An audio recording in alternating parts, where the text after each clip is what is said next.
Cancer सर्वांगीण मार्गदर्शन भाग 10 वैद्य दिलीप गाडगे पुणे। कल हम बात कर रहे थे कि नैसर्गिक खेती ही आधार है आरोग्य का, और जिस समय से इसमें परिवर्तन आ गया है, कैंसर जैसी बीमारियां बढ़ती जा रही है। अर्थात जीवन शैली ये भी एक अहम चीज़ है, अहम कारण है रोगों के लिए।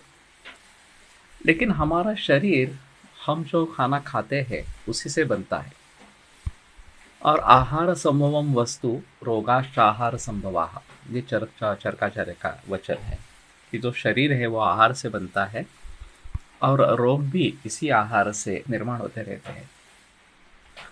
एक दूसरा वचन आता है कि प्रायण आहार वैषम्यात अजीर्णम जायते नृणाम तन्मूलो रोग संघाता तद विनाशाद विनश्यति, कि प्रायः आहार के अजीर्ण से रोग समूह निर्माण होता है। अजीर्ण का अगर हम नाश कर देते हैं तो उसका भी नाश हो जाता है। लेकिन अभी खेती में जो ये मूलभूत परिवर्तन आ गया, और ये संकरित धान, संकरित पशु, और फिर आगे कीटकनाशक और रासायनिक खाद, इनके जरिए सब नक्शा ही बदल गया। जब तक पारंपरिक रीति से खेती होती आ रही थी, तब तक उससे जो रोग निर्माण होने वाले हैं उनके बारे में काफी जिक्र आयुर्वेद के ग्रंथों में है।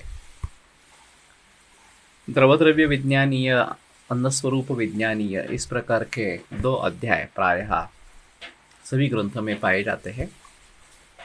और द्रवद्रव्य में पानी, दूध, इक्षुरस वगैरह के बारे में काफी जानकारी होती है, और अन्नस्वरूप विज्ञानीय में चावल, गेहूं या बहुत सारे फल, सब्जी, इन सभी के बारे में, या मांस वर्ग, इस सभी के बारे में जानकारी रहती है।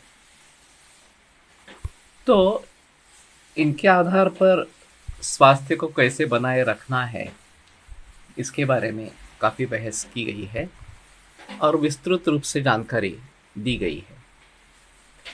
लेकिन फिलहाल जब ये खेती में आमूलाग्र परिवर्तन आ गया, तो इसके बारे में ग्रंथों में कोई जिक्र नहीं है, क्योंकि उस जमाने में ऐसा कुछ था ही नहीं। सब कुछ जो था वो नैसर्गिक था। वैसे आयुर्वेद में रोगों का वर्गीकरण निज और आगंतुक इस प्रकार का भी किया गया है।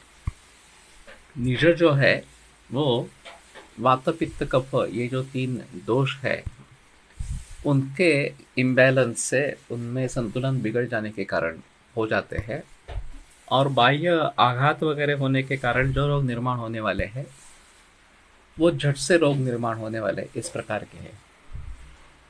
लेकिन ज़्यादातर प्रचलन देखा जाता है वो निज रोगों का देखा जाता है, और उसकी शुरुआत आहार से होती है, ये सबसे अहम है।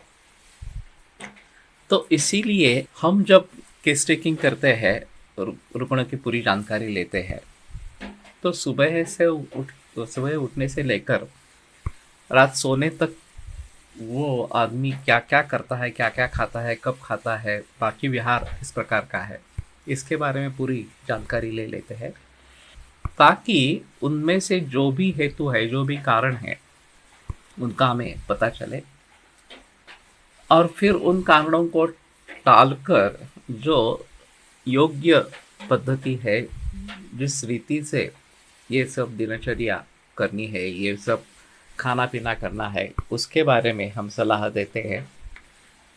और जो भी दोष वैषम्य हो उसको किस प्रकार से ट्रीट करें, उसको किस ढंग से उसकी चिकित्सा करें, उसके बारे में सोचते हैं। अगर दोषों का प्रमाण कुछ ज़्यादा ही है तो पंचकर्म का सहारा लेते हैं। जो बहुत ज़्यादा बड़े इस प्रकार के दोष है उनको शरीर से निकालने का एक तरीका है। तो इन सभी बातों को ध्यान में रखते हुए हमें कैंसर के बारे में सोचना है। और इसमें एक अहम चीज़ है कि हम नैसर्गिक खेती की तरफ, देसी गाय की तरफ ही मुड़े, ये सबसे अहम है। और उसके बावजूद भी जीवन शैली के शैली में परिवर्तन लाना, बाकी चीज़ों में भी ध्यान देना जरूरी है।